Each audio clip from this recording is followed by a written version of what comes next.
Why don't we, what's the day we're celebrating? What happened on this day? The first real. Buddha taught first. Oh, so that's what happened. Sorry, I'm being fussy. Can I have another cushion? Not this one. A flatter one, sort of. A flatter, skinnier one. Thank you so much. Okay, yeah, so then that's when Buddha had hung out for a while under the tree in Bodh Gaya after many years of looking for a way to see the world. He wasn't satisfied. It's the same. It's the same, Con. Yeah. It looks like the same, darling. There's nothing. Okay, whatever. Would a blanket? Huh? A blanket? Yeah, that'll do. Yeah, good idea. So he was this kind of rich and handsome prince with a wife and dozens of girlfriends down. It seems like he had a whole bunch of girlfriends down below. I don't know. Maybe that is that right? Is that it's flat, darling. Flat. Okay. It's flat. Yeah, it's No, fine. no lumps in it. That's it. Perfect. There he was hanging out, this handsome young man. And we'll start with a prayer first. We better start with a prayer. I'll just wrap it on. So we think we're going to sit here today on this special day. Oh yeah, celebrating this day that Buddha taught after having got enlightened in Bodh Gaya. And he kind of wandered off to Varanasi a few weeks later and taught in Deer Park. It's a lovely place near Varanasi. So we're going to listen to these words. We're first going to see the Heart Sutra that he taught up the road from there, at Rajgir. Later, he taught that. We're going to cite that first, and then we'll have a little chat about his first teaching. And we're going to think, why are we listening to all these words? Why are we having this chat? So that we're going to open our minds to these ideas. Basically, they're basically Buddha's own personal subjective observation of the world and his findings as a result of that about what happiness and suffering is and how to achieve happiness and get rid of suffering. Basically that. And we're going to listen to it just in case it's something useful. And if we take away a little bit, even 1% is useful. You can be a 1% Buddhist, I like to say. If there's something useful, great. Take it on board, put it into practice. If not, then leave it alone. You know. And why would we want to do this? So that we can be more happy and less suffering. And so then, of course, we can add to that the bonus that we can also help others do the same thing. So I think that we're listening to these teachings, having this discussion for that reason. And we'll say our little prayer that kind of expresses that idea. So have we got the prayer on board? Got the prayer on the screen if you want to people want to watch it. Who's running the show here? Who? Who? Patty. Patty, where's Patty? Yeah. There she is. Good. Okay, Patty, this is the one. No, not that one. Another lot. Not this lot. Maybe next one. Next one. No, that's not. Go back. Go back, sweetheart. Sangha, this is not Sangha. No, different ones. There's the prayers before teachings. If you've got something like that. If once, don't worry, I'll just sing it Tibetan and then we have it. Meanwhile, no, don't worry, Patty. While we're doing the prayer, get the Heart Sutra. We'll do that one. They can look at that. Just find the Heart Sutra, okay? Sangye charang soke chognam la jangcho baru dagni kyab suchi dagi chunyen gipe sonam ki rola penche sangye drupa shok sangye charang soke chognam la jangcho baru dagni kyab suchi dagi chunyen gipe sonam ki rola penche sangye drupa shok sangye charang soke chognam la Jangcho baru dagni kyap suchi, dagi chunyen gipe sonam ki, rola penchi sange drupa shog. So normally on these days we do all these prayers and practices and read sutras and everything. I do it for about 2 minutes and I say, okay, that's it. Now we'll just, what else we can do? So they decided to ask me to do a teaching instead. So we'll do that. Got the Heart Sutra there, Patty? Sweetheart? That's the one. Okay, do you want to read with me or just listen? So move it over. I can't see it. These people in the way. Can you scrunch it over somehow? Never mind. Don't worry. Yeah, that's fine. That's good. Just scroll it up nicely. That's it. So just listen to these words. So Buddha, after this, he got enlightened in Bodh Gaya. Before that, he spent many, many years going through the system that he that was existing at the time in India, these amazing, sophisticated yogis and scholars in their own view of what liberation from suffering is. And he came through that system and he went as far as he could go. Then he diverged in his own direction. As the Dalai Lama says, and I always quote, with these amazing Indians more than 3,000 years ago, they were the ones who began on this planet, it seems, in this modern times, the investigation into the nature of self. Which I think in the West surprises us because we probably thought some fellow called Freud was the one who did it, 100 years ago. No, we're a bit behind the times, okay?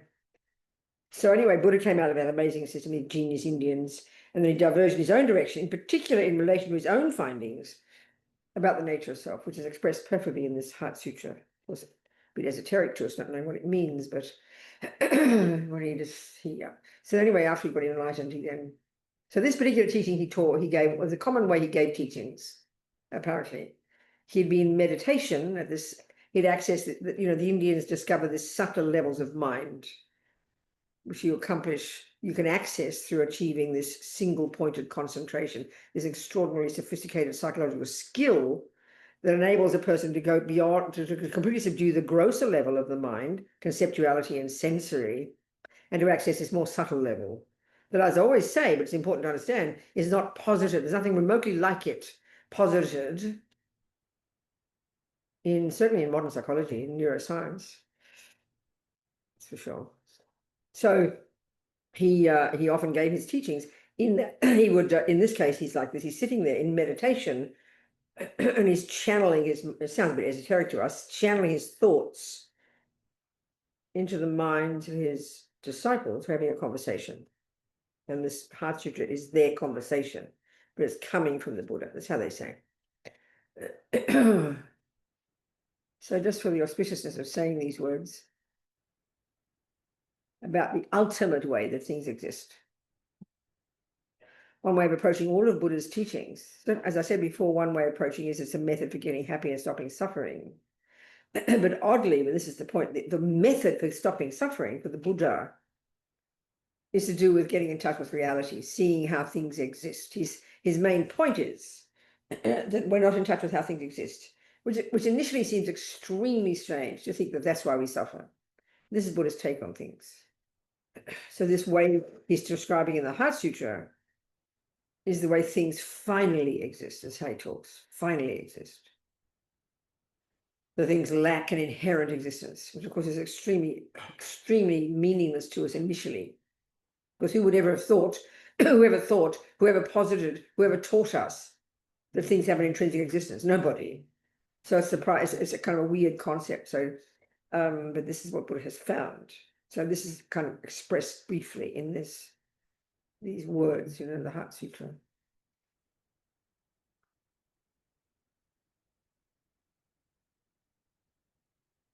So you can just listen if you like. The words go in or recite with me. So thus did I hear at one time. The Bhagavan was dwelling on mass of vultures mounted in Rajagriha. Rajagriha is up the road, is sort of not far from Varanasi actually, or a while. And it's a place called Vulture Peak, a little place high up in the mountains, high up, very small, where he gave a lot of his teachings. Together with a great community of monks and a great community of bodhisattvas. At that time, the Bhagavan was absorbed in the concentration on the categories of phenomena called profound perception. Also at that time, the Bodhisattva Mahasattva Arya Avalokitesvara looked upon the very practice of the profound perfection of wisdom and beheld those 5 aggregates also as empty of inherent nature. Then to the proud Buddha, the Venerable Shariputra, said this to the Bodhisattva Mahasattva Arya Avalokitesvara: how should any son of the lineage who wishes to practice the activity of the profound perfection of wisdom? But he said that, and the Bodhisattva Mahasattva Arya Avalokitesvara said this to the Venerable Shariputra. Shariputra, any son of the lineage or daughter of the lineage who wishes to practice the activity of the profound perfection of wisdom should look upon it like this, correctly and repeatedly beholding those 5 aggregates also as empty of inherent nature. And then now he proceeds to list the various categories of phenomena according to the Buddhist worldview. The first lot are the 5 aggregates, this first one. Then the next lot is Anyway, never mind, we'll go through it. Shariputra, likewise, all phenomena are emptiness, without characteristic, unproduced, unceased, stainless, not without stain, not deficient, not fulfilled. Shariputra, therefore, an emptiness, there's no form, no feeling, no discrimination, no compositional factors, no consciousness, no eye, no ear, no nose, no tongue, no body, no mind, no visual form, no sound, no odor, no taste, no object of touch, and no phenomenon. There's no I element and so on, up to and including no mind element, no mental consciousness element. There's no ignorance, no extinction of ignorance, and so on, up to and including no aging and death and extinction of aging and death. Like similarly, there's no suffering, origination, cessation, and path. There is no thought of wisdom, no attainment, and also no non-attainment. Shariputra, therefore, because there's no attainment, bodhisattvas rely on and dwell in perfection of wisdom, the mind without obscuration and without fear. Having completely passed beyond error, they reach the end point of nirvana. All the Buddhas who dwell in the three times also manifestly completely awaken to unsurpassable, perfect, complete enlightenment in reliance on the perfection of wisdom. Therefore, the mantra of the perfection of wisdom, the mantra of great knowledge, the unsurpassed mantra, the mantra equal to the unequal, the mantra that thoroughly pacifies all suffering, should be known as true since it's not false. The mantra as the perfection of wisdom is declared. Tatam gate, gate, paragate, parasam gate, bodhi, swaha. Shariputra, the Bodhisattva Mahasattva, should train in the profound perfection of wisdom like that. Then the Bhagavan arose from that concentration and commended the Bodhisattva Mahasattva, Avalokitesvara, saying, well said, son of the lineage, it is like that, it is like that. One should practice the profound perfection of wisdom just as you have indicated. Even the Tathagatas rejoice. The Bhagavan having thus spoken, the Venerable Shariputra, the Bodhisattva Mahasattva, Avalokitesvara, surrounding their entirety, along with the world of gods, humans, Suras, and Gandharvas, were overjoyed and highly praised that spoken by the Bhagavan. Okay, that's it. Imprint goes in. So now, okay, so then these four noble truths. What's this? This is his first teaching. He kind of wandered along the road back to Varanasi. He taught there years ago when he was a Hindu, and his students then at the time got upset with him because he went off the path into his own trip, and they kind of rejected him. And he came back a few years later. Not long. I don't know how long later. I have no idea. And they first saw him there, and they didn't want to see him. Then they listened to his teaching. Then he won them over, and then he started teaching the next 50 years, I think. And then he passed away at about 80 or something. So okay, I think he was 29 at the time, something like that, a young man. So anyway, the four noble truths. Well, I don't think these truths are meant to be noble. So I think it's how they say it. I think it's the four truths or the four facts for the noble ones, or those known by the noble ones. The term, I don't know what the Sanskrit is, for those who realize this. You know. So these four facts about life, they're framed in terms of suffering. He says that first one, there is suffering. There is suffering. Second is there are causes. Third is there is the state of cessation of suffering and its causes. In other words, you can get rid of suffering and its causes. And fourth, basically, how to do it. So there's a multitude of ways of presenting these. I'm just going to put them in simple words, which I find most useful. Yeah, it mightn't be the traditional way of presenting it, but basically.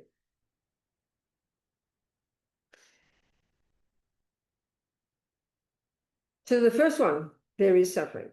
So, this is very practical. This is kind of very practical, it seems to me, this presentation, because if you've got a problem, let's say it's called suffering, let's say it's called your car not working, whatever it is, the first thing is you've got to establish the problem very clearly. You've got to state exactly what it is, don't you? You can't be vague about it. Oh, I've got a pain. Where? Oh, I don't know. Well, you're not going to get far. You've got to locate the problem and identify it precisely. Then it seems to me the second one, then, in order to solve it, because that's the wish, you've got to find the causes. Because if you know the cause, then you can find the solution. So until you've identified the problem, until you've identified the cause, you'll never get the solution. It would seem to me that's quite reasonable, So this one of there is suffering and there are causes and you can get rid of them and how to do it. So the first one is to understand what suffering is. This is a big one because it's not how we think. There are three levels of suffering as far as Buddha is concerned. So there's two ways of presenting this, okay? The very traditional way is the big picture point of view. The big picture point of view, which is totally and completely different from the materialist scientific view of the world. and it's sort of vaguely similar to other religious views of the world insofar as it presents things more than just humanity, but it's a much broader picture. And this is very much coming from the Hindus, their findings. So the key, so a key thing here is, before we even go into it, is this bigger picture. Is we have to, I mean, this is for us in the modern world, we're not used to these ideas, you know.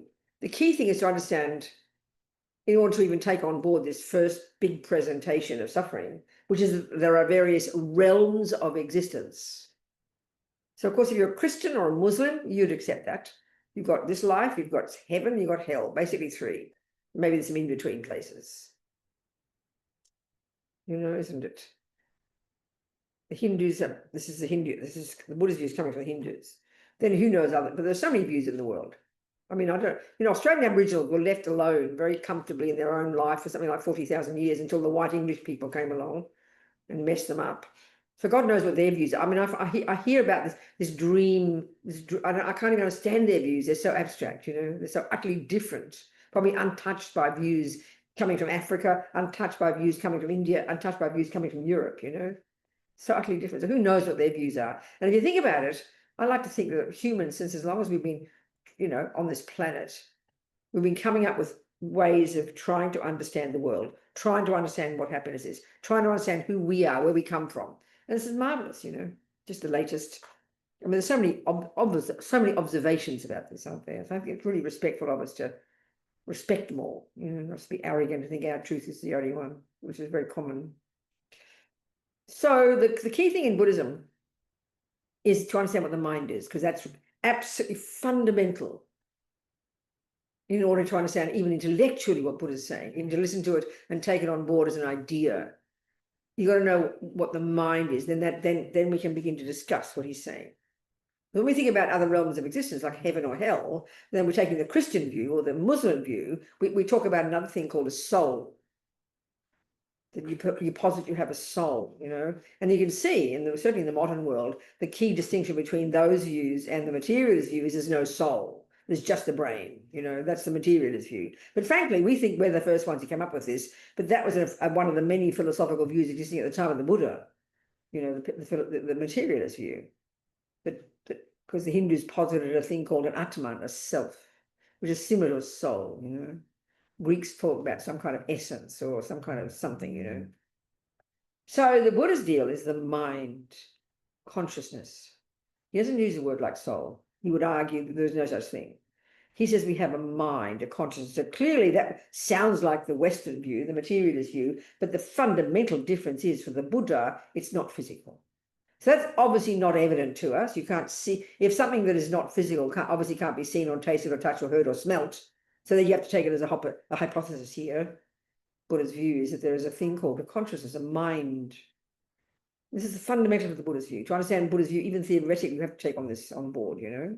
There is a mind, a consciousness, that in its nature is not physical, is not the handiwork of a creator, is not the handiwork of mummy and daddy, is not the function of the brain. So I've got to think this through, because it's not denying neuroscience, it's just framing it differently, you know. I mean, I put it this way, that you could argue the brain and all the rest of the physicality are physical indicators of what's happening in the mind, you know. Because for the mind, for the Buddha, is not physical. But the other radical difference about the Buddha, about the mind, and this again is coming from the Hindus, their observations, is it's got much subtler levels of cognition. The job of the mind is to cognize, to know, to be aware. It's not physical, but it depends upon the level we are as humans. It depends upon the presence of a decent working brain, you know, but only at the grosser level. We've got much subtler levels of mind.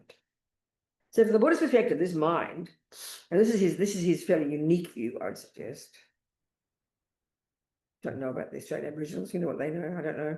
But the ones I've heard about, the views, the mind, I mean, mostly we think you know, when did I begin, we'll say, or when did it begin, or when did the world begin, or when did something begin? We all very much want to track it back, and this is the endeavor in science. We're so eager to get back to the beginning. We want to get to the beginning of something. So we're going to go internally, we go to the physical, down to the subtle, down to the atoms, the building blocks of physical matter, isn't it? We want to try and understand the beginning of everything. Well, I remember the Dalai Lama one time in all his many, many meetings, all the scientists, he said, Big Bang, no problem. Just not the first Big Bang, that's all, you know. And from the Buddhist perspective, one of these things he's saying, and this is going to come into our discussion, the fundamental nature of things that exist in the way in the world that we see in our own mind itself is that it's the product of the law of cause and effect.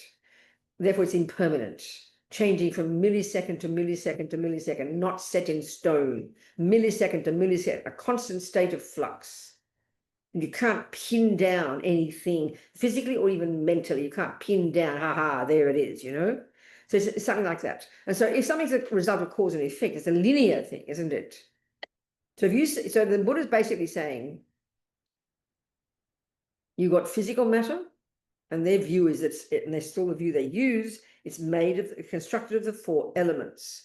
Well, back in Galileo's time, they thought that way. Now we've got these other elements, haven't we? But it still works, and this is similar to the Chinese system, similar to the Ayurvedic system, that physical matter is made of the 4 elements. And then there's minds. And so if a moment of mind exists, like this moment of my cognition exists, then in a linear sense, it's the fruit, it's the effect of a previous cause, isn't it? And the previous cause most directly is the previous millisecond of my mental consciousness. And the cause of that was a millisecond before that, and a millisecond before that, and a millisecond before that. And the same with physicality. This cup, physical cup made of the 4 elements, we'll use that view. A few minutes ago it existed, and that was, so in that sense, each second of something existing is the fruit of a previous moment of it, and so you track this back. So if you do this an exercise, and it's an interesting meditation to do, if we take this view of our mind not being physical, our mind being the name given to all our conceptuality, our thoughts, our feelings, our emotions, our unconscious, subconscious, instinct, intuition, this entire spectrum of our inner being, this consciousness, this moment of consciousness coming from the previous moment of consciousness, this moment of consciousness coming from the previous moment of consciousness, this body the same. So if you go back and track back the combination here of Robina's body and Robina's mind, you track them back, and you're going to get back inexorably to the first moment of conception in your mummy's womb, isn't it? Unless you're conceived in a petri dish or something. So then you've got to say, what's happened? What about the second before conception? You go back second by second, and you'll go backwards into the past. Same with the flower, same with the cup, same with the computer, same with everything. You go back and back and back, causes. So you get back to the first second of conception. Well, the Buddha, we know very well the egg came from mummy and the sperm came from daddy, and go back that way and get back to your grandma, grandpa, great-grandpa, back to the monkeys. That's how we talk, isn't it?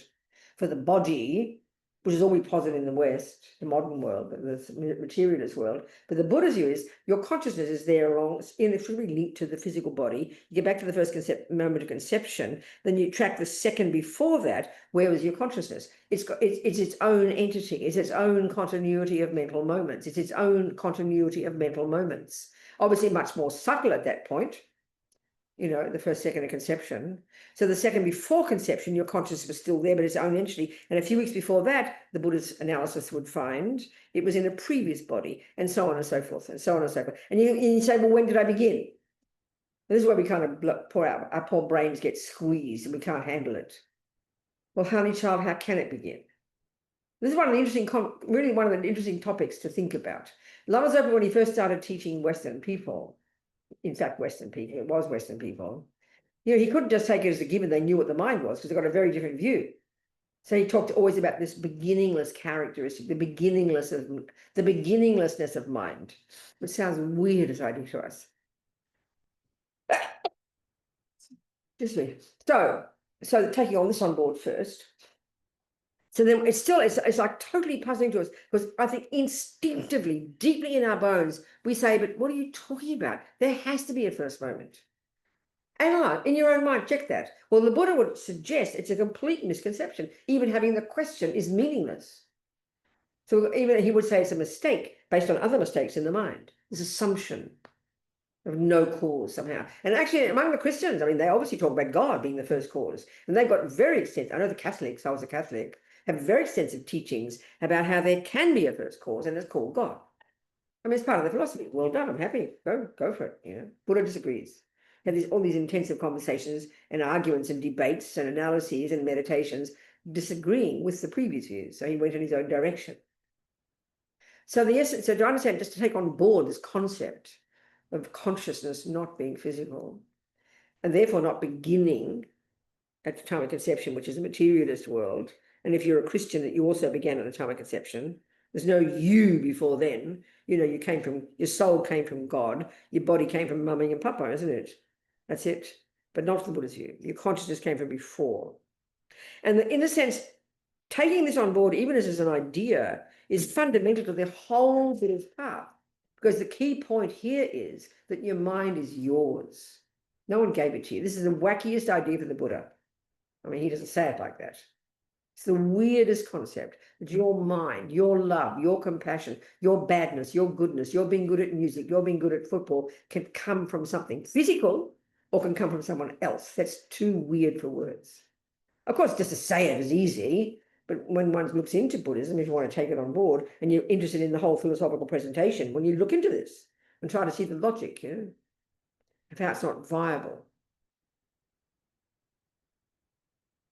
Anyway, the mind is beginningless, which implies your consciousness didn't begin. I mean, it is really too weird. I say it, I kind of feel embarrassed saying it.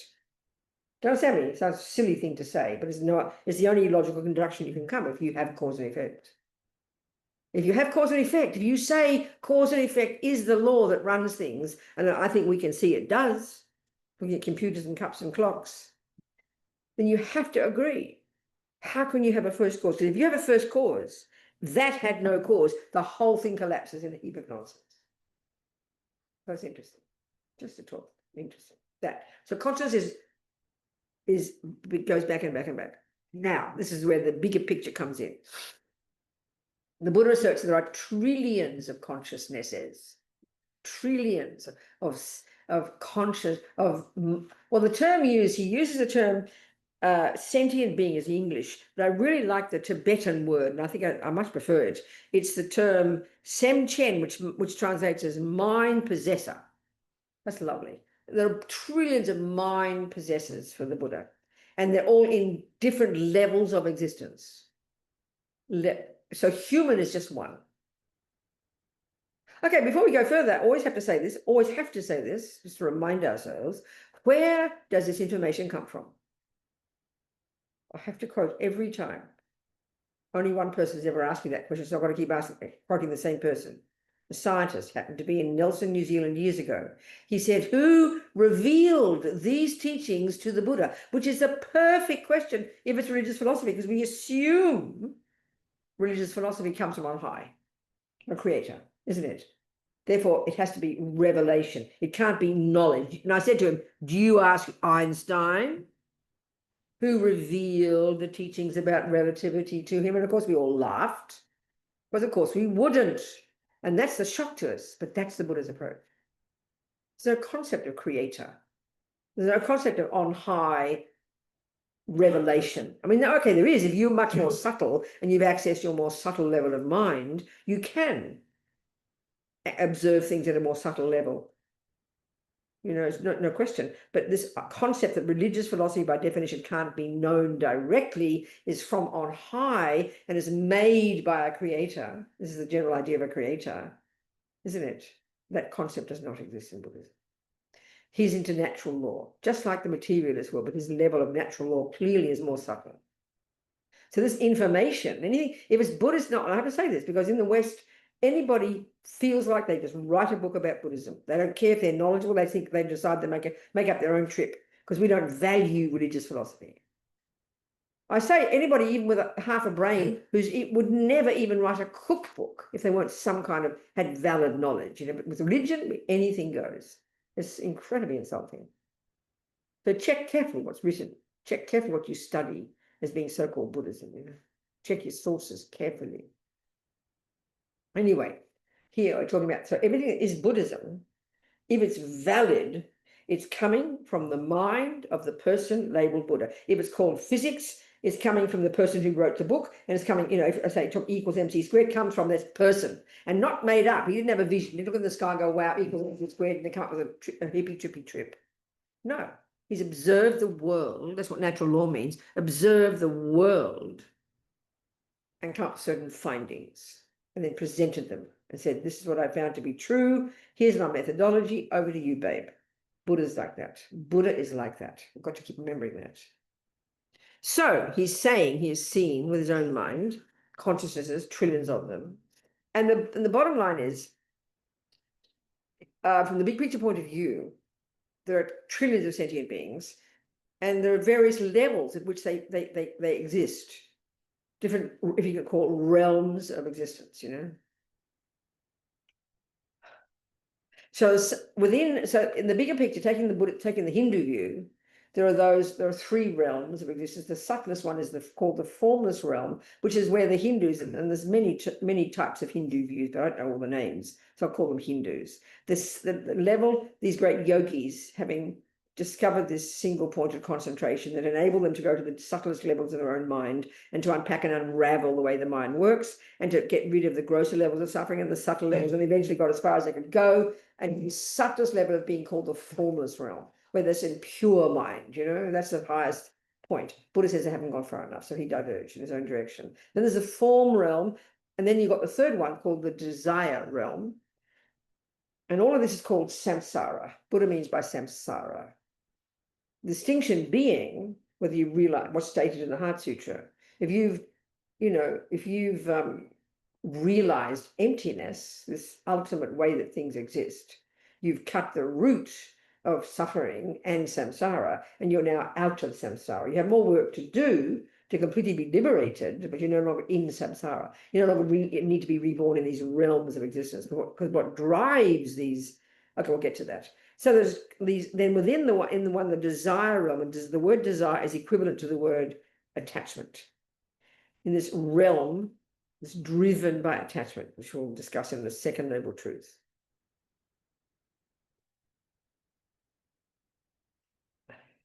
Sneeze again. There are different levels. Excuse me. Okay, so you've got in this desire realm, there's sort of like 6 suburbs, and the top suburbs, thank you so much. The top suburbs are like really radiant and blissful and gorgeous and divine, and there's total happiness and joy.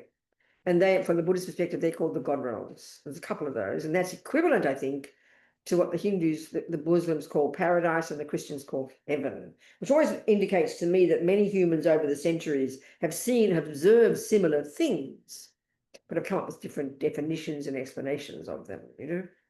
So then the Buddha would call them the God realms, small g, the Deva realms, and they're radiantly beautiful. Their physical bodies are made of subtle light, radiantly happy, blissful, last a long, long time. So as far as the Muslims and the Christians are concerned, that's the end result. But the Buddha, no, it'll run out. It's in samsara still. Further along, you've got the humans. And clearly our bodies are not made of light. We can see that. But generally speaking, these 3 realms, they call these are the fruit, the result of never mind, they're happy results, relatively speaking. So the human realm is probably said to be the best of the bad lot, even though it haven't got bodies of light and it's not so happy, but at least we have access to intelligence, and we'll go into this. Then further down in the bad suburbs, you've got even ever worse suffering each time. Through the first lot, the next lot of the animal realm, all the bugs and the creatures and the dogs and the giraffes and the koalas and everything, all those creatures. And furthest down, more suffering are what they're called, there's a disembodied beings. We can't see this lot. And they're called spirits, you know, more subtle level of energy, intense suffering. Predominantly, animals are predominantly suffering of ignorance. The spirits are predominantly suffering of attachment. And even further down, the worst suburb of all is called the hell realms. So there's many of them. These are intensely suffering states. These are all sentient beings. So the 3 lots are called the suffering results, not such happy suburbs, and the human and the gods are happy results. So this is Buddha's view. So this idea of suffering, from the bigger picture point of view, The first kind of suffering, the suffering of suffering, is being born in the hells, the spirits, or the animals. The grossest results of action. We're going to go into this. That's the grosser level of suffering, the grossest level, the worst, the most painful level of suffering. The suffering, Buddha calls it the suffering of suffering, the worst kind of results. Then you have the suffering, the second kind of happiness. The second kind of suffering is a more subtle level, a more nuanced one, and is referring to these happy realms, humans and the gods. And there's a third kind of suffering, which is called all-pervasive suffering, which everybody's in. This is a bigger picture point of view, okay. Now let's get it narrowed down, because let's narrow it down to us in this human realm. And this is where it becomes manageable. This becomes manageable for our minds and feels like we can apply it, you know. So the three kinds of suffering. So forget that even the third one. We won't even go there. Eventually we will, but not yet. Not yet. I haven't got a weekend, have I? I've got an hour. But speak fast. Okay, so in this life, we can see the key ones are the first two. The first kind of suffering is called the suffering of suffering. The second kind of suffering is called the suffering of change. And the third one is called all-pervasive suffering. So we'll forget that one for the moment. And we won't look at it from the picture point of view. We'll look at it from just the point of view of our being humans. We can make sense of it. So the suffering of suffering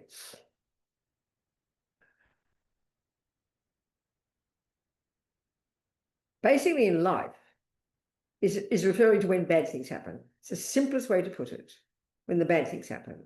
And that we get, because our view, that's what suffering is, period.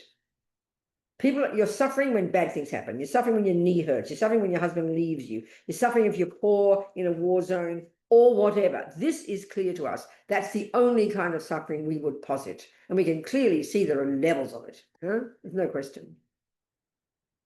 That's clear. And then the other one, the suffering of change, is quite shocking to hear, because what Buddha's saying is, no, what he's referring to as the suffering of change is what we refer to as happiness. So the only way to understand this is by understanding the causes, the second noble truth.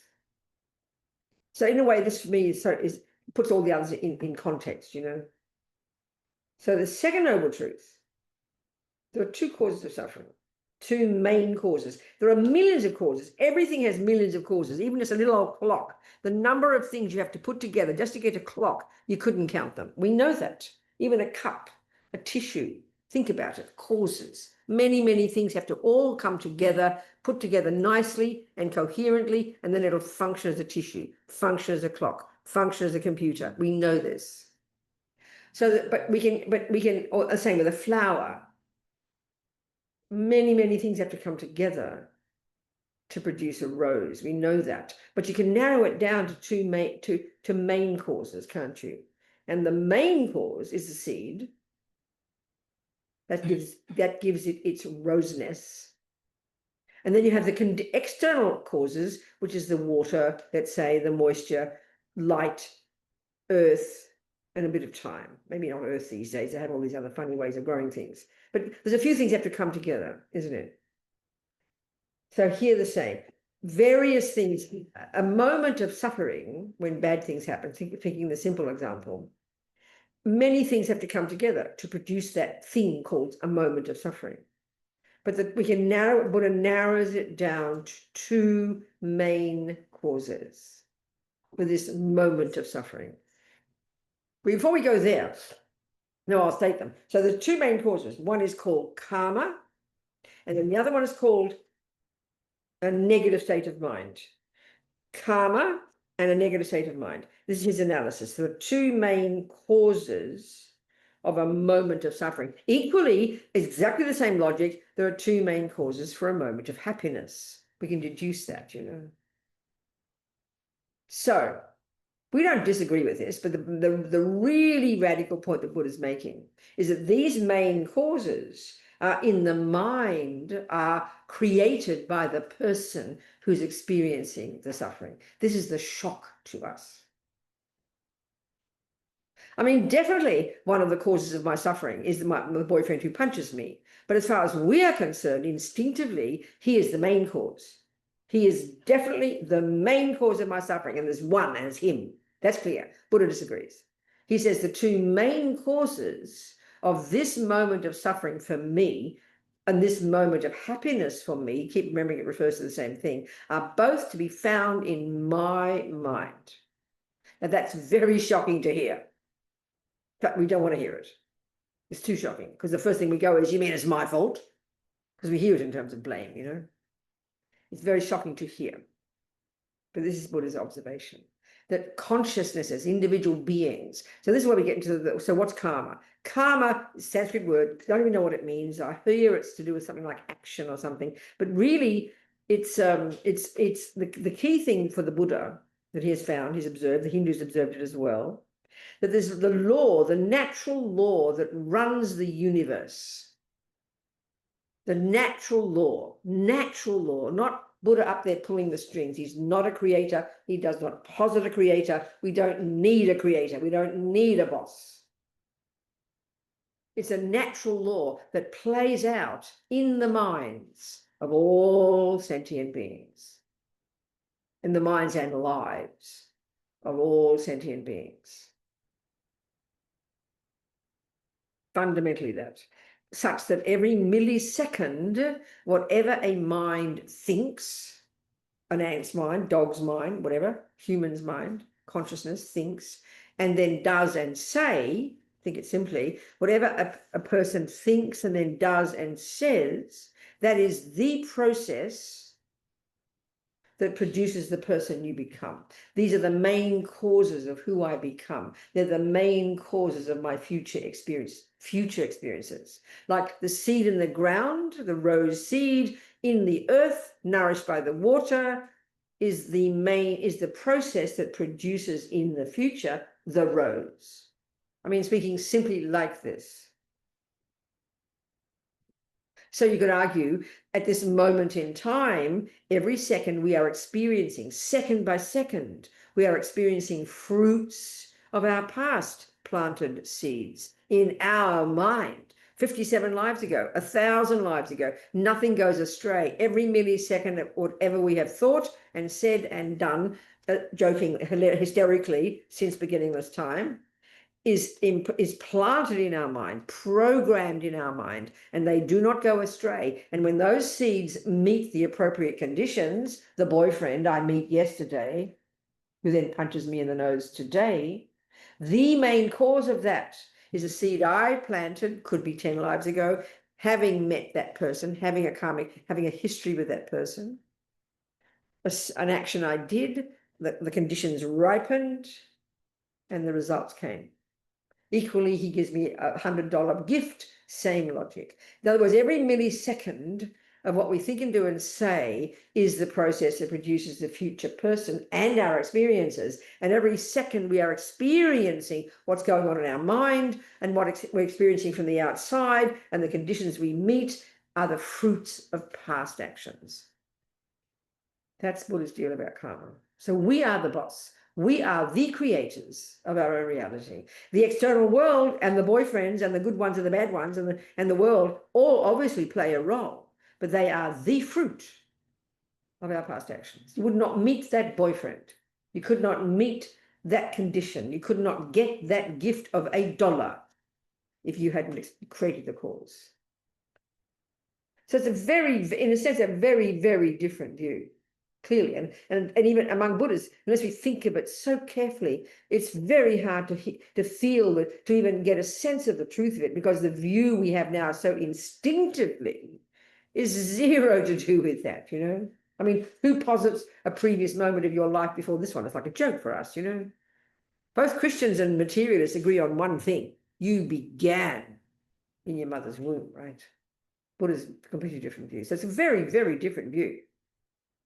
And this is his observation. He's not a creator. He hasn't made it up.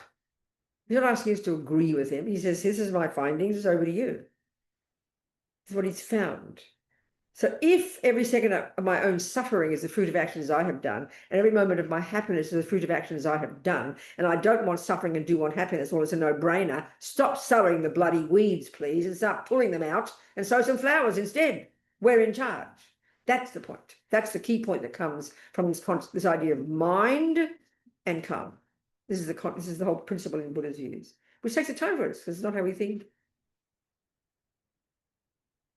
That's roughly karma, the first cause of suffering.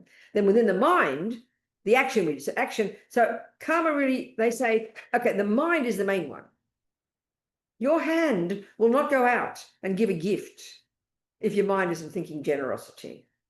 Your hand will not go out and punch someone in the face if your mind is not having anger. So the hand and the body are just the servants of the mind. But that's a surprise to us because we just think we are only the body, you know. The body is just a servant of the mind. The mind is the key one. So the past action of, let's say, generosity sowed a seed in my mind that eventually is ripening as one of the results of me receiving a gift.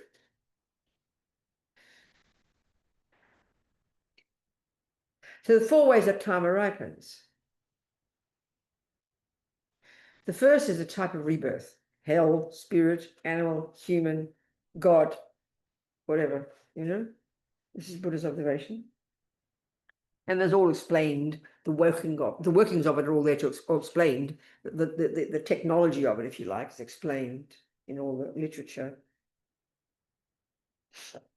So the first way our past actions ripen is a type of rebirth.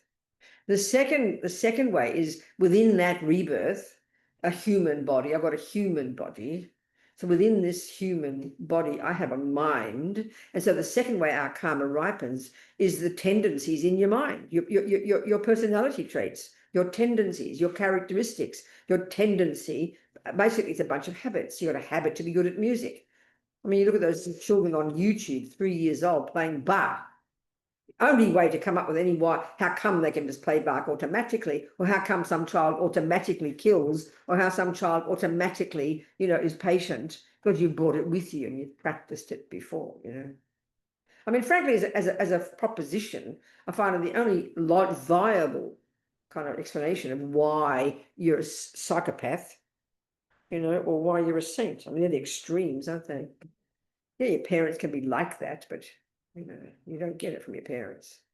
The third way your karma ripens, this is where your parents come in, is the people whom you meet in this life and how they see and treat you, how they treat you and see you. We're very social beings, aren't we? We've got intense history with each other from countless lifetimes. So we're going to keep bumping into each other and experiencing what we've created in the past with each other, happiness or suffering. So this is why it's shocking too. The law of karma, we know if you have a law called botany, we know what it means. Natural law, we know, means that some clever people have observed the workings of growing things. Botanists aren't creators of botany. Botany has always been there, right? But they cleverly articulated what they saw and codified the laws so we can then use them. It's very helpful if someone's done that. They didn't make up botany. Botany works whether people know about it or not, because it's a natural law. That's the crucial point. They don't stress that much in the Tibetan teachings because they're so used to the view. They're so used to this view. You know, it's not uncommon for them. But for us, we have to keep saying it because we think there's God's law or there's natural law, and natural law is science. Well, Buddha's into natural law. You know, no concept like creator, no concept like that. He disagrees with it. He's got his own logic, you know. So the first way our karma ripens, the first way our seeds ripen is a type of rebirth. The second way is the type of mind, tendencies we have in that rebirth. The third is our experiences at the hands of others, the simplest way to put it, how you're seen and treated by others. And the fourth is even the very physical environment, the world in which you live. And if you think about it, this covers everything. The physical world you live in, how it impacts upon you, the people you meet and how they treat you, your own mind and your own body. There's nothing left in terms of a person's life. That's everything. So understanding even these 4 points, even just theoretically, and if you want to apply the law of karma, not just keep it in your head, but try to live according to it, you know, then you'd be interpreting every day your life. So the view we have now is very instinctive, isn't it? The view we have, we joke about it. We say, well, I didn't ask to get born. It's not my fault. We joke. We really mean it. We feel like that. Ego feels like it doesn't play any role at all in that happiness or suffering. Happiness is like good luck, and suffering is like bad luck. We say it like that, like it came out of the blue, didn't it? I didn't cause this. Suddenly someone takes my $100, or suddenly someone gives me $100. It's like we can't see any causes. I didn't deserve this. We think I didn't deserve the $100 or the stealing. You don't see any cause. So of course we just think it's all good luck and bad luck. Of course we do. The Buddha would say the causes are all in our mind. And every millisecond, as a natural law, everything in a garden has to be according to the law of botany. You can't have some flowers that are just different. Oh no, that rose brings it peaches. You can't say like that. Once you've established the laws, it's coherent and consistent. Karma the same. This is very shocking to us. There's no view like this. This is God's law, and we don't know how it works, but we're happy he's got a plan, and we can, as long as he takes care of us, we're fine. The West, we're still trying to find out the reasons. We don't know yet. We haven't found. We think we're so clever. With respect to us, science is incredible. It can't answer 4 million things. We haven't found out yet. We say, okay, good, keep searching. Buddha's got his own presentation. Every millisecond, if you divided your day and your life into milliseconds, each one of them is a fruit of a past action, and then as a result, each one, on the basis of it, you then drop another seed in the ground and produce future results. So the meeting point of practice is when the things happen and how you interpret them and what you do with them, and make sure you sow the right seeds for your sake in order to have happiness and not suffering. It's not moralistic, it's not heavy, it's not punishment, it's not reward, it's kind of intelligent if you take this view. That's karma. And then the key cause is what drives even the karma, which is the state of mind. So the action of stealing $100 of the hand is the first cause, but that subsumes to the second one, the two together. And the main one is the delusion in the mind, the greediness, the greed in the mind that drove the hand to steal $100, or the generosity in the mind that drove the hand to give $100. So the mind is the one, as far as Buddha is concerned, very clear. The mind is the source of all happiness, all suffering in the universe. Mind is the creator of everything. That's the Buddhist view. Okay, anybody else have some questions? That's just the first noble truth. Yeah. Got a microphone, isn't it?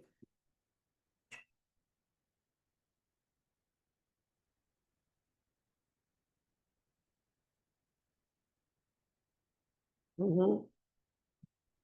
Go, sweetheart. I'm still confused. Well, how come How's that?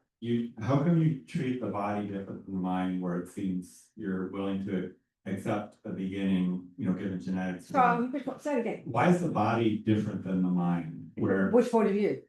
For what you're saying, where the body seems to have a starting point, whereas the mind Yeah, but no, it doesn't have a starting point. It comes from physical body and mummy and daddy. The continuity is constant. It doesn't have a first moment. Yeah, this shape has a first moment, and the mind joined with this body has a first moment. But the mind goes back, tracking itself back to mind, but the body tracks itself back to physical body, mummy's body, daddy's body, and monkey's body. That's for sure the continuity. Same principle. Physical matter and mental matter. That's all. You see my point? I mean, the mind goes back. I mean, your mind was in a previous body. It was Mary. So you could argue it's a different person, but the continuity of mind goes back unbroken. But that your body is an unbroken continuity, go back through mummy, daddy, and the rest. That's all. In that sense, they're the same. You see my point? Okay, good. What else, people? Anybody online has a question? Yes, sweetheart. Thank you. Okay, so I don't know how to phrase this, but okay, is there a mind or ultimately just the? Oh, I understand. Good point. Yeah. So the Hindus talk a bit like that, and sometimes even maybe the Christians as well. So you okay. To finish the little Four Noble Truths, we could argue that the Buddha's saying that we can completely remove from the mind the causes of suffering, which are the neurotic states of mind. They're the causes, and by knowing our minds well, very deeply, very subtly, we can completely eradicate all the nonsense from the mind. Thus, causing happiness, stopping suffering. Eventually, combining that with compassion, you become a Buddha. So then when your mind is fully developed, your consciousness, which is not physical, it has the characteristics, it is pervading the universe. It's not, it can't be, as long as if it's not physical, it can't be encumbered, it can't be stopped by physical matter or time or space. So it pervades all universe. It is complete wisdom, sees everything as it exists, is infinitely compassionate. There's no longer a separate sense of self, and is infinitely powerful.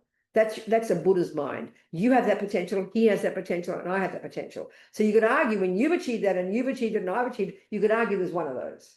But it's not as if there's one of those sitting there, which is the creator or the source that we then join. Not like that. So it's splitting hairs, but it's not splitting hairs. So in a sense, you and I have the same mind. You could argue there can't be a separate enlightened mind. The whole idea of the dualistic idea of separate individual beings is the fruit of delusions and is completely nonsense. You know, it's true, but we can quit it. That makes sense. So then why are we Because of the mic. illusions in the first Because place? it is the mic, darling. A bit closer to the microphone, please. Sorry.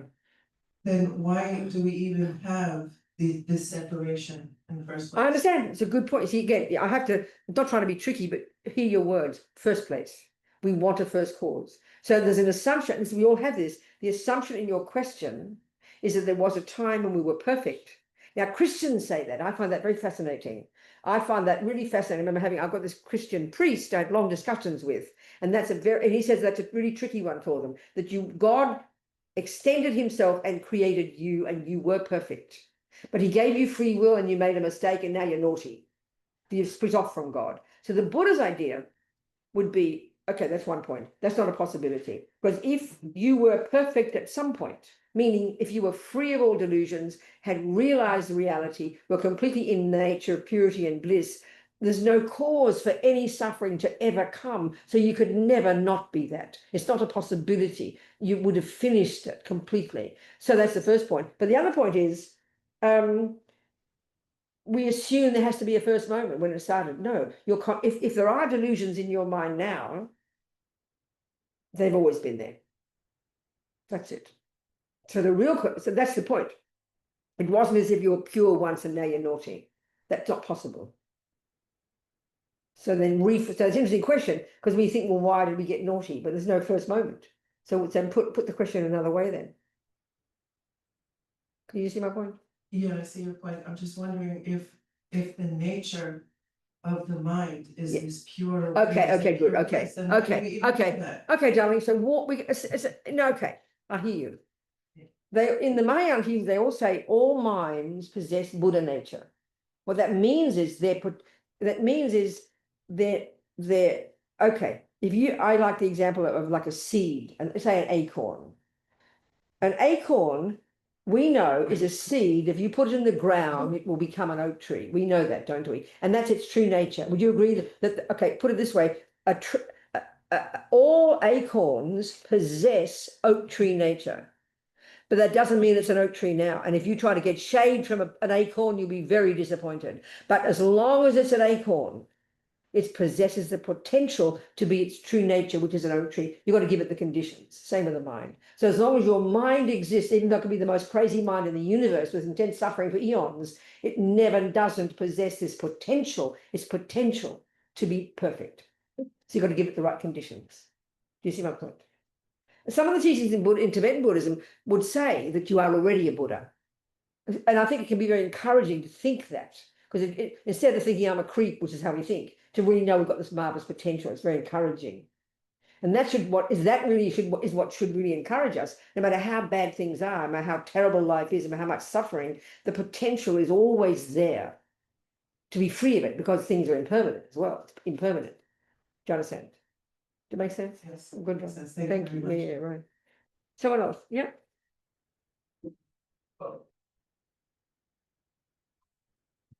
Yes.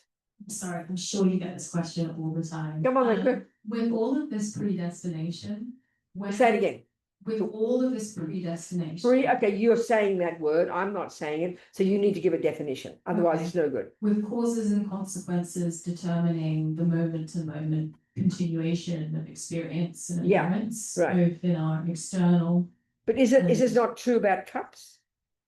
A cup is a fruit is doing that. Why that you're not saying it's predetermined?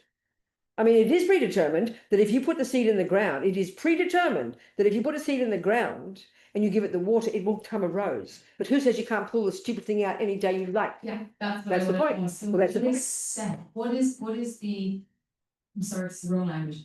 What is the agent that is able to interact skillfully? Perfect. The mind, the person, you, what's your name? Mary. Mary. So Mary is the name we give to this person, and a person has a body and a mind. And so of those two, if you want, the boss is the mind. So the agent, you could say, is Mary, but the part of Mary that is capable is one of the many parts of her mind. Her mind isn't just one unitary thing. There are a million different thoughts. So if you, due to past karma, are born in this life with intelligence and kindness and discrimination and the wish to be virtuous, and then all that part of your mind will be watching the other parts and say, aha, Mary, that's stealing. I don't think that's a good idea. So you, due to your habit, you will then change your stealing. But if you've got predominantly the habit of stealing and you haven't grown your non-stealing karma, that's buried underneath. You can't do much changing. So we've got many parts. The agent, broadly, the agent is Mary, but the pieces do their job. So there's one part of your mind. So it's discrimination, it's wisdom, it's the habit to not steal, the habit to not lie. They're all there working together. They're very busy little pieces, all doing their bit. There's no just absolute concrete set in stone thing, you know. I kind of just come back. Because mind is cognition. Mhm. There's laws with a cup. There's no cognition. It's just the bits do their job. There's no agent there. There's no, this is the difference with a mind. A mind is super powerful. It can, you know.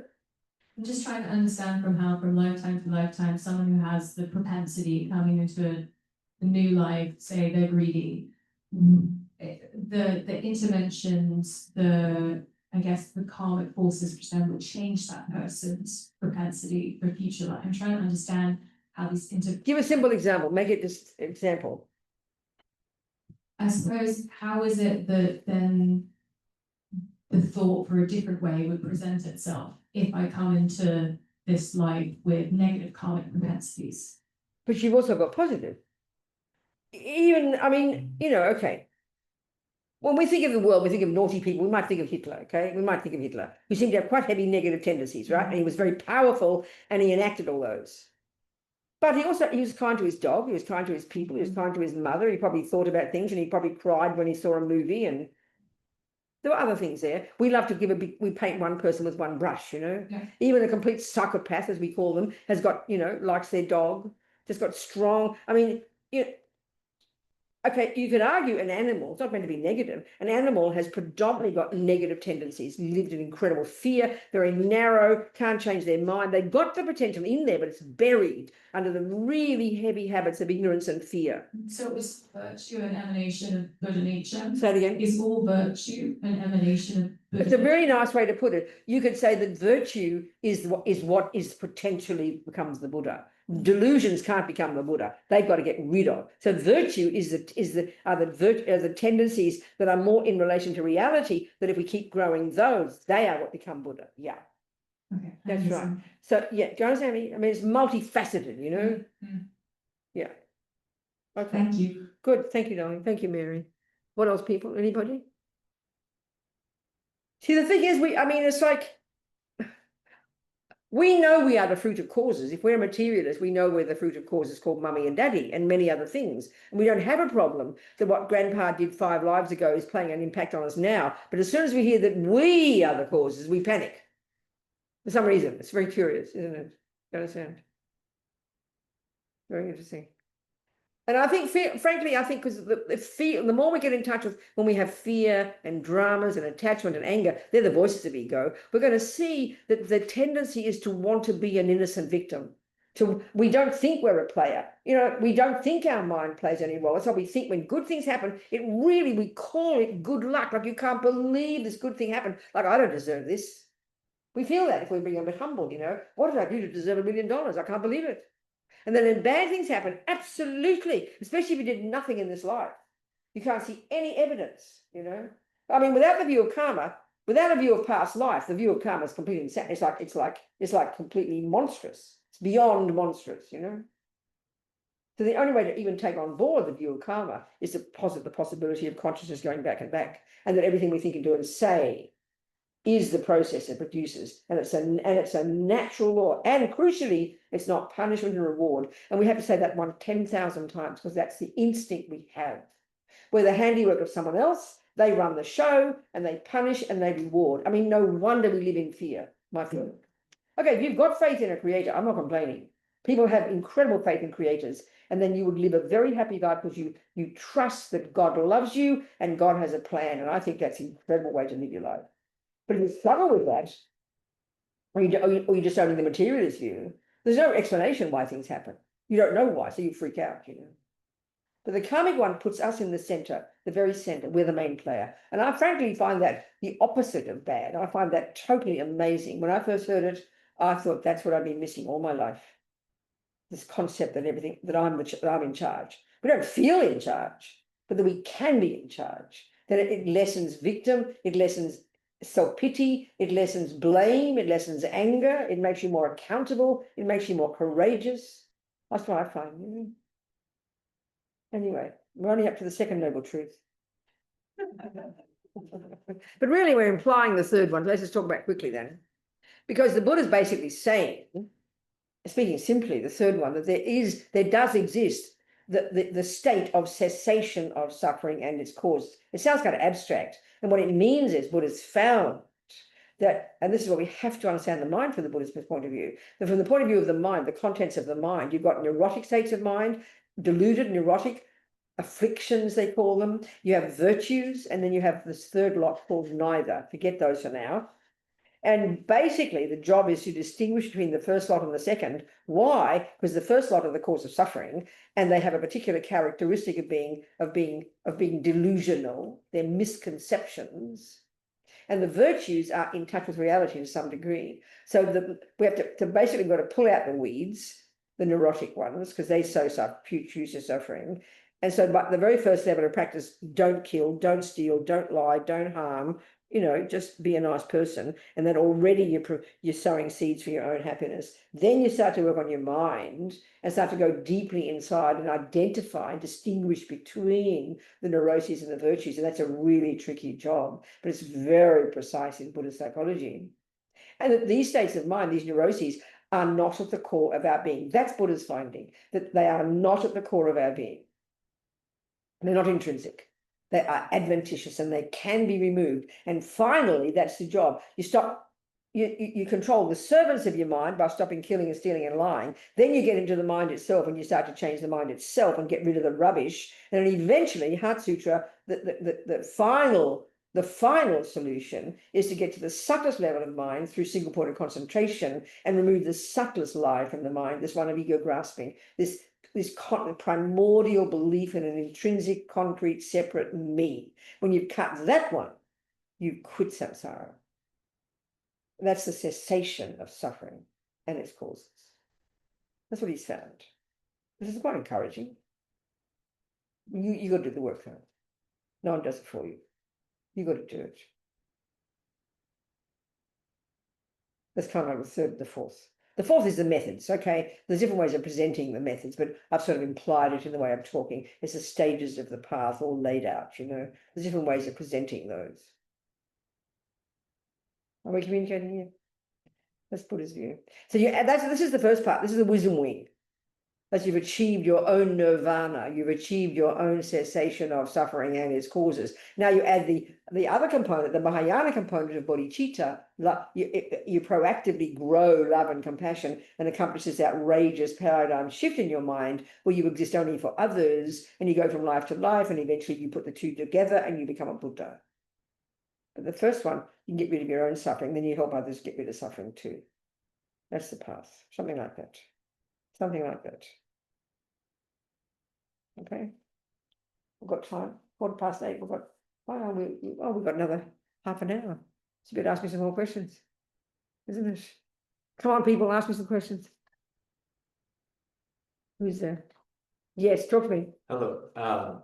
So if the body is not so Yes. if the body and mind are both separate and one, Yeah, yeah. Okay, the Vajrayana system, the one, the Tibetan Buddhist one, the Vajrayana model talks about how we've got gross consciousness, which is a sensory, inextricably linked to the. I mean, you can't have eyeball is the physical, and all the nerves are the bits, but you have got to have part of your mind called eye consciousness, which is not physical, that's working with it, and you can't have one without the other. So they're inextricably linked. Then you've got subtle consciousness, which is your mental states, and they're also connected to a subtle level of physicality. And this is where the four elements come in. Yeah, the subtle level of physicality, inextricably linked. And then everything we think and do and say impacts upon that physicality, which is how come it can provide future births and future realms and future environments. Okay, I guess that's my question. Yeah. Oh, wait, how does that happen? Okay, Well, roughly. you know, where I does understand. someone does I understand. separate? Roughly speaking, let me try and describe roughly. The Vajrayana way is the nicest way to do it. Roughly speaking, okay. Okay. What's your name? Sam. Sam. That's two Sams, isn't it? You're Sam, I think. Oh, I always get your name. What is it again? Who are you? Ted. Oh, I should remember. It's my father. Here's my father's name. I should remember him. I always forget Ted. That's my father. Okay, Sam. So listen, we've got consciousness or mind. These words are virtually synonymous. And then we have physical matter. The universe consists of the four elements and minds. You can say that's it. So all minds are inextricably linked to their own set of the four elements. This is the Vajrayana system. So you've got the grosser level, like I said, the subtler and the very subtle. Finally, the very subtle consciousness. Now, what happens is this, in terms of karma, creating karma. So the subtle level of physicality is, and this is the basis of Tibetan medical system. It's similar to the Ayurvedic, it's similar to the Chinese system. You've got a subtle nervous system of 72,000 subtle channels throughout your body, from the tip of your head to your toes. And coursing through those channels are all your different wind energies. I mean, there's a Tibetan study for 10 years, the different states of wind, which is the basis of all your health, right? It's not neuroscience, obviously. And then inextricably linked to all those wind energies are your different states of mind. So when you're wide awake and wound up and your senses are working, then all the different states of mind the winds are coursing through those channels, connected with your different states of mind. But when you go to sleep, all the winds cease and all go to the central. You've got a central channel and you've got all the other side channels. So when you go to sleep and your senses cease, all the winds, it's because all the winds have stopped going in all the side channels and all go into the central channel, and the states of mind have nothing to, they say the mind rides on the winds. The minds then just cease working because there's no winds to carry them. It's like that a bit. So now your mental state, so there you are, and Sam is having, no, you're Sam, that's right. You're having a positive thought. Let's say you're having some loving thoughts, okay? Loving thoughts, just your thoughts, loving thoughts. Each of those thoughts first creates the cause to keep getting better at having loving thoughts. It doesn't just go in one ear and out the other. You're programming your mind with loving thoughts. Fantastic. That's what practice is. At the same time, that love, that part of your mind called love, is connected to its own winds. And so those winds are kind of purified by the loving thoughts because they're connected. So as you keep practicing more love, those winds will keep growing stronger and stronger, and that'll eventually manifest as at the grosser level as good health. And in the long term, in future lives, all your virtue, say you've got lots of virtue, you purify your winds, and you wake up next life with a really healthy body, in a very beautiful environment. Everything works nicely. You can eat shit. It doesn't matter. You don't get sick. Because you literally, that is the fruit of your past actions. Because the internal winds impact upon the external, and that's the creation of external environments. But multitudes of billions of sentient beings are all working together. So, we're creating our own external environments. So we share environments too. So you could argue you live in a nice little part of, what my little street where I live in the West Village is like a little village. People see it's Sunday every day. I've got roses out, trees out 2 windows. I've got birds singing. I don't hear an aeroplane. I don't hear a helicopter, hardly any people. It's a really nice, peaceful environment. That's no accident. It's the fruit of my past virtue. That the physical world is peaceful. So it's like that. We create the entire universe, all the hell realms, all the spirit realms. They come down to what minds do, and based on the imprint, based on the impact it has on the internal elements, that eventually impacts upon, it creates external elements. So a God realm is a person who's got very lot of virtue, lots of masses and masses and masses of virtue, and they're reborn in the next life. Their mind virtually, their elements are manifesting as subtle light, and their minds are conjoined with that, and they just have experiences of incredible bliss, which is the fruit of virtue, and it lasts a long, long time. Do you understand? And a hell realm is like, it's almost like your mind is conjoined with predominantly the fire element, and you have these nightmarish, incredible experiences of unbelievable suffering. And as Lama Yeshe says, hell isn't some place where the devil's waiting, saying, ha ha, I'm waiting for Lama Yeshe. It's the manifestation of the past negative energy of that suffering sentient being. Are we communicating roughly? Does that make sense? Roughly. And it doesn't need a boss. It doesn't need a creator. We all do it. Do you understand? I think so. I mean, hearing it theoretically. Yeah. Okay. It's, Well, of course. I mean, it's a very different view. I mean, I can say, you know, it's hilarious. And what I find is most powerful, it puts us in charge. I mean, there's no view like, I mean, I say it, and I'm not trying to be rude. Well, I always say that when I'm going about to be rude. The creative view is a conspiracy theory. And look how our minds, when we're very deluded, it's always someone's behind everything. Look at the crazy conspiracy theorists these days. The smallest thing happens, and before you know it, you're creating, everybody's behind, there's somebody running everything. Do you understand? And that's completely demented. That's just demented view. I'm not being rude. That someone's running everything. It's shocking to hear that each of us is doing it. There's no conspiracy. Do you understand me? I find that so delicious, frankly. I like it a lot. Or as Lama Yeshe, Lama Zopa says, everything we experience is our own karmic appearance. Every millisecond of every day, if you see a sweet sound, the fruit of virtue, an ugly sound, the fruit of non-virtue, someone shouts at you, every tiny thing, but whereas we think it's just, oh, there's just life, plonk, so me and the world. Look at this ugly thing out there. Well, nothing to do with me. Look at this lovely rainbow. Wow, wow, wow. As if it's something to do, but everything's to do with you. Everything's your own karmic appearance. And as you get to know the mind more and more subtly, that really is how they say. Things don't have an inherent existence. Everything is how you see it. Our mind is a mirror. All these words they use, it's quite profound. Are we communicating? Yeah. Roughly? yeah. Okay, good. Hello, Paola. Talk to me. At 2 in the morning in Italy. She's a very brave girl. She always stays up at 2 in the morning. Come on, Paola. Tell us what you want. Unmute, Petal. Unmute, baby. Unmute, Paola.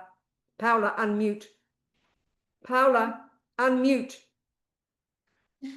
Sweetie pie, unmute. Paola.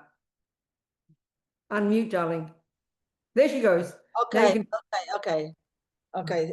I'm sorry. The organizer didn't let me speak, but can you hear me now? I can hear you. Can I ask you something, Venerable Robina? Thank you very much for this teaching. And I was thinking, sometimes we are caught up in our negative emotions. And if we look into them, we can see the causes. We can try to see the causes. We know there is a way to get rid of them, but sometimes it's not easy. So what should I do? Accept, keep working on my mind and try to meditate. I mean, of course, you just answered. You answered it, of course. If you're deciding you want to learn tennis, you've got to decide you want to learn tennis. Not just play tennis if it's easy, and then when it gets tough, you give it up. If you've decided you want to play tennis and you've decided there are benefits, then you will just persevere. You'll know it's a process, Paola. It's nothing surprising, darling. I just think we love to get mad at ourselves and constantly criticize ourselves, which is just plain silly. I mean, the level to which, if you read the teachings, Paola, and we began to get some sense of the level to which we can develop our mind, we'd be very humble. It's going to be quite a while, sweetheart. So just keep going. What else can you do? One step at a time. And pat yourself on the back every now and again, otherwise we get very depressed. Can you repeat, please, this? We have in English, we say you should pat yourself on the back. You're doing a good job, Paula. That like that. Okay, You okay. understand? Remember that one. That's important. Thank you. All right, sweetheart. Thank you. Someone else? Questions? Anybody? Nothing? Um, Who's talking? I'm here. Where? Hello, here. Hello, darling. Hi. Talk to me. Thank you for the teaching. Good. And I'm thinking about the path in terms of like maybe generating bodhicitta or wanting to work with other people, Yes. but without having cut the root of my delusion. Without what? Without me having cut the root of my own delusion, how do I know how to help others that isn't just continuing both of our Sweetheart, this is a delusions? really tricky job. If we're really trying to do the job very seriously, it's not easy. But all we can do is do our best. But this is why it's so helpful, I find, the way the path is laid out. The first part of the path is to work on yourself. And then the more you work on yourself, the more you identify your neuroses and distinguish them from your virtues, the more you become more virtuous and less neurotic, the more clear you'll be in your ability to wisely help others. So right now, I mean, His Holiness the Dalai Lama says, okay, compassion is the point, but compassion is not enough.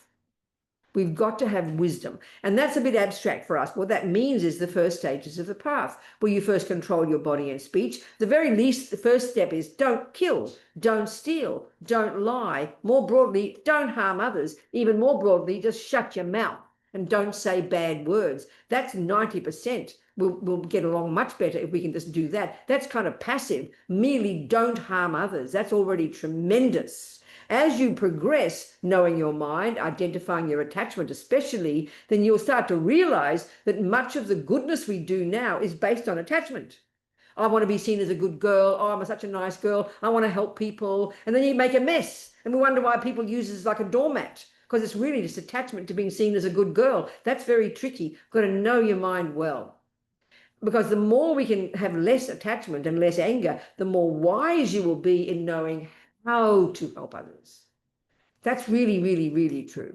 So you have to just keep growing, keep going. And they talk about the two wings of the bird, wisdom wing and compassion, you know. So but it's like in any body of knowledge. If you have compassion for all the people who've got, let's say, who have diabetes, you have such compassion and you rush off and try to help people with diabetes, but you don't even know how to fix diabetes, you'll make a mess. Mind your own business, please. Go learn about diabetes first. Get some wisdom.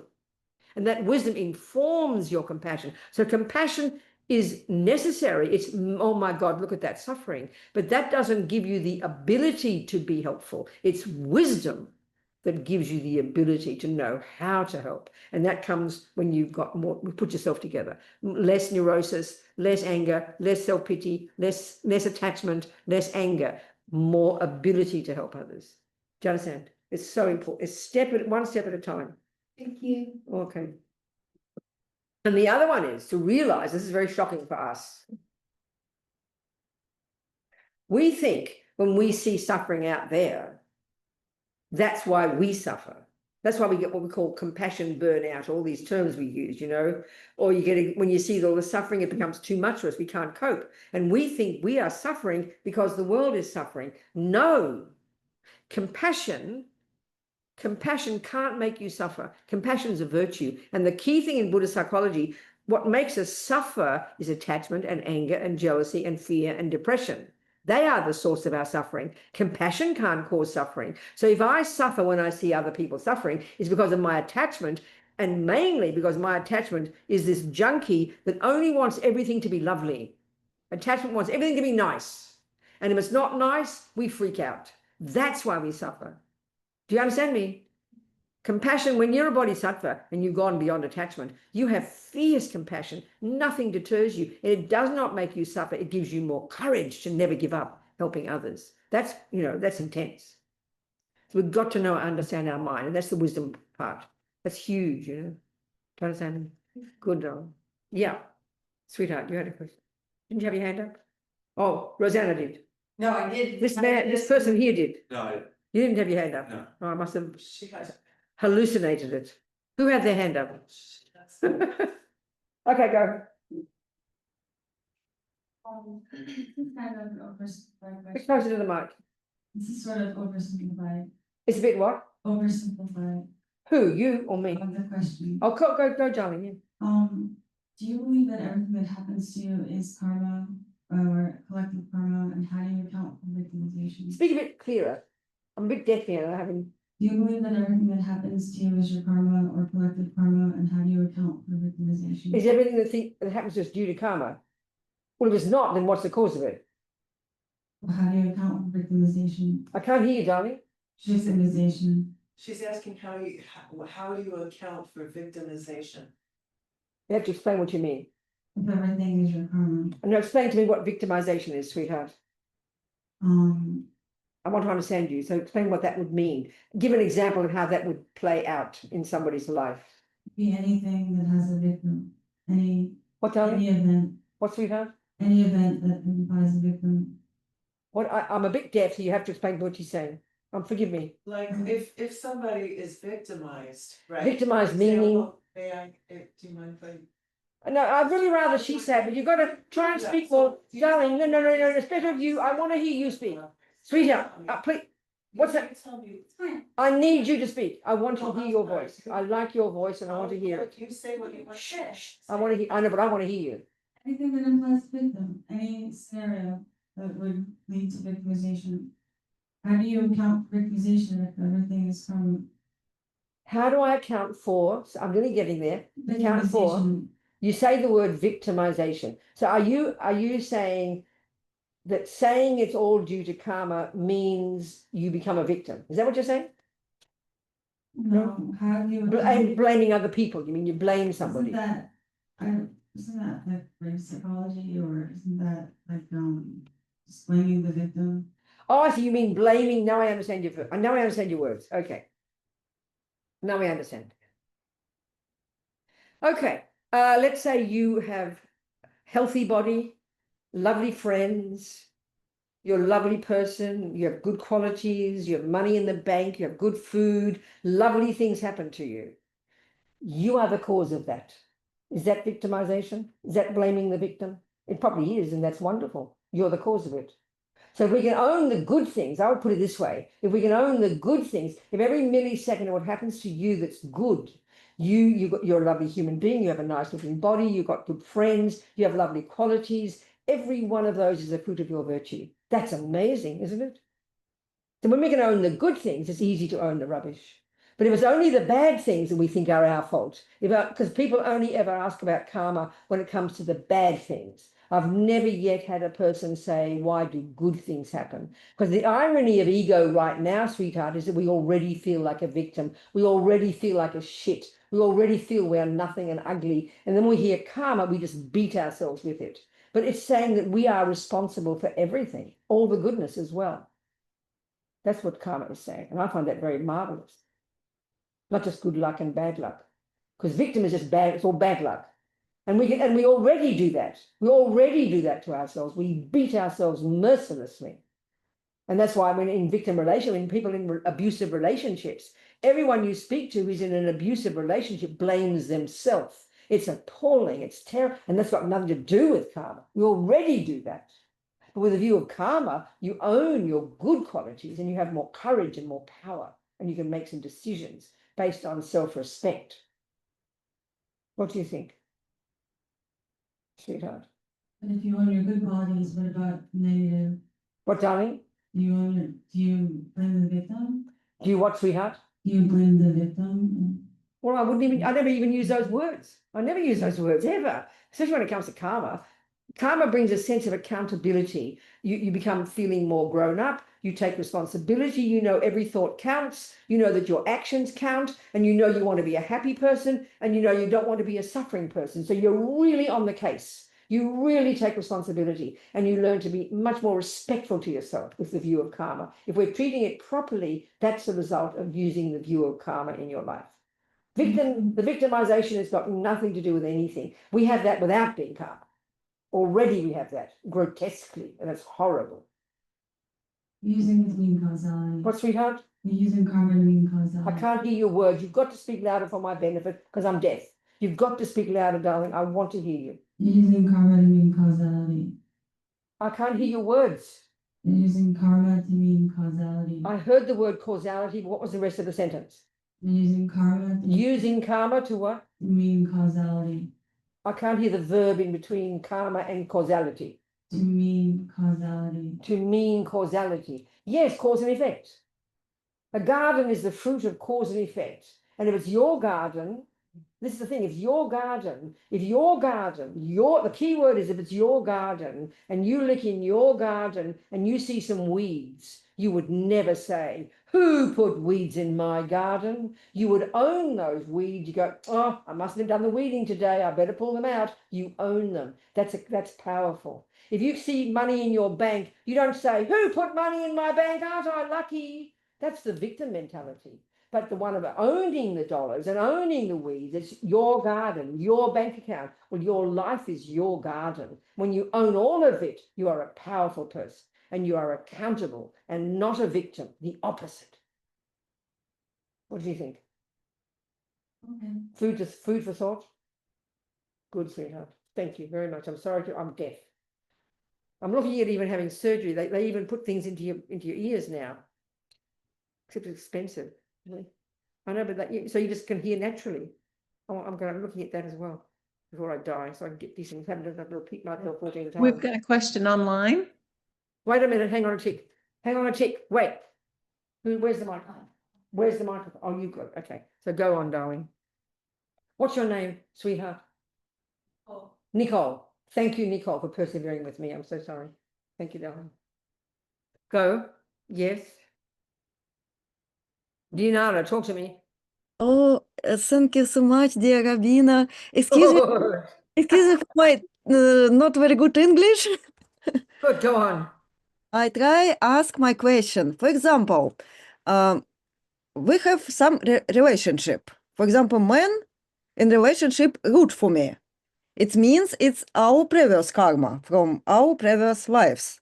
If man rude for me, but in this case, what I always think, what I can to do in these situations, feel like a victim, or I can answer or change these situations because it's connected with our karma. But So what's the question? how to do in relationship or in communication with rude people? Some people rude for me. Told for me. Some people rude, what? Rude for you? and rude, yes. Rude to you, yes. It's causes in my karma. But Okay, so what's the question? how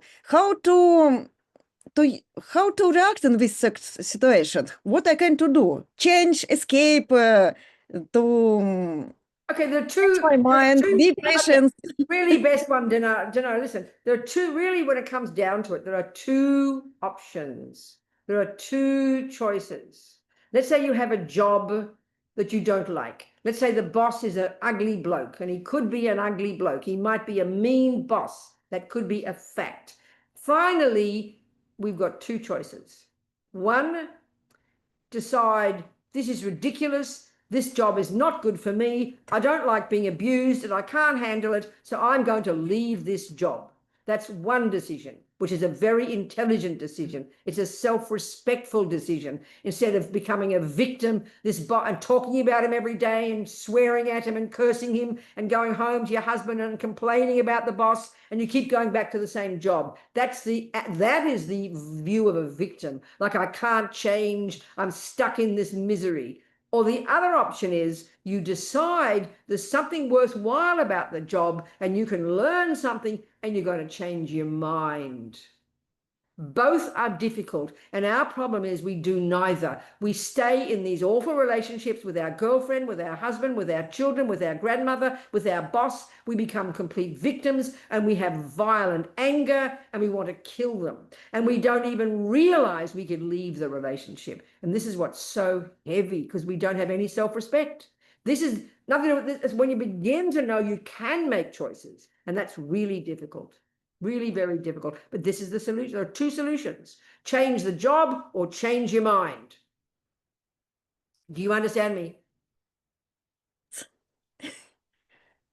Yes, understand. It's really hard work. It's hard work, It's hard work, but both demand engagement in a decision, not the victim mentality, not the feeling it is done to me. And that's our tragedy. With so much attachment and fear, we feel like victims. We feel someone else does the suffering, someone else made me, it's not my fault. Or we turn it against ourselves and we keep living in abusive relationships and we think it's my fault. This is the worst tragedy possible.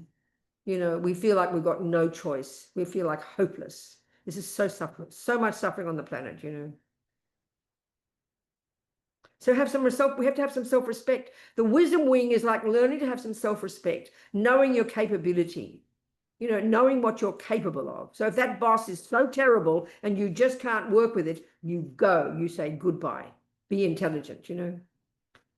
But it's hard because we think, well, why should I leave the job? He should change. So we just keep getting more miserable. So it's not easy. But in both cases, we have to make decisions. And that means you have to feel powerful. And we often don't feel powerful. So it's, you know, do our best. But yes, karma is the only reason we keep saying, oh, is it karma? Is because we don't have that view. The view we have really and truly is there's no logic to it. No reason you have a boss who is kind to you. We don't see any reasons to it. We just think it's all good luck. And it's the best way to put it. We think life is good luck and bad luck, which means there's no cause. And even more crucially, we don't think we play any role in it at all. That's the worst suffering of all. They say the bodhisattvas have such compassion for ordinary sentient beings because we don't realize cause and effect. We don't realize we play a role in our lives. We feel we just look like everything happens to us, good and bad. That's the victim mentality as we have now, you know. That's why we suffer so tremendously. So suddenly to hear that we are playing a role in what happens to us, you know, like Nicole points out, it's kind of like being victim. Oh, you mean you're blaming the victim? It sounds like that to us. But if you think of it carefully, it's not that. It's a different way. It's a different way of seeing it, you know. Do you understand, Dinara? Yes. Yes, Okay, so- dear Rabina, I understand. But I think more difficult it's change mind in these situations. It's very difficult. I mean, it's very, especially if you've got a husband, you've got children, you've got husband and children, you're stuck together because the kids haven't grown up yet. I mean, I can't imagine anybody being married. I mean, that's why I became a nun. I always joke I'd have if I had children and husband, they'd be dead. That's why, I'm joking, but I'm not joking. I can't imagine how people live together in houses and share the same bed with the same person every day. I mean, you've got to be out of your mind, in my opinion. Yes, you're saints. I know, I can see. But you mean, mate, I'm really not being sarcastic. Nothing wrong with it. I mean, it's just very hard work. I admire anybody who lives with someone else. It's tremendous work every single day, not losing yourself and not becoming a victim. And at the same time, learn to be patient and make this. I can't imagine how you do it. All of you. Very brave. I'm not being sarcastic. Don't stand. That's when the practice really comes in. What? That's when the practice. That's when the really practice comes starts, in. darling. That's why you've got to be a very strong person. That's exactly right. I know, it's incredible. Yeah. Anyway, be brave, people. Time to go home. We can go home now. I think it's all right. We don't need to wait until 9 o'clock. No, we don't need. It was over the time already. I'm late. I forgot because normally we start at 7:30. We start at 7 today. We better go then, okay? So here we've been nearly 2 hours. Me chatting away. You people asking questions. All of us thinking together. Trying to get this Buddha's view in our head a little bit if we want to. Why? So we can become less neurotic, less victim, more brave, more self-respectful, more kind, and therefore more kind to others. First, put your life together. First, put yourself together. We feel embarrassed about that in the West. It sounds selfish. It is not selfish. It's intelligent. Put yourself together. First level is control your body, speech, and mind. Put yourself together. You are the beneficiary of that. Then we can afford to be kind to the others. We have to go one step at a time, you know. So we keep moving, okay? Tang chub sem chogra boche. Ma ke panam ke guchi ke panyam pa me pa yang gong ne gonju pa ba shog. So there we go on the special day of Buddhas. A few Buddhist thoughts in my Australian accent. I hope it was helpful. Okay, Very helpful. okay. Thank you, people. Thank you, Thank you so Nicole. much. Thank you, Thank Dawn. you so Thank you, much. everybody. Thank you, thank you. Thank you, thank you. Thank you, thank you. Okay, see you all next time. Who knows where?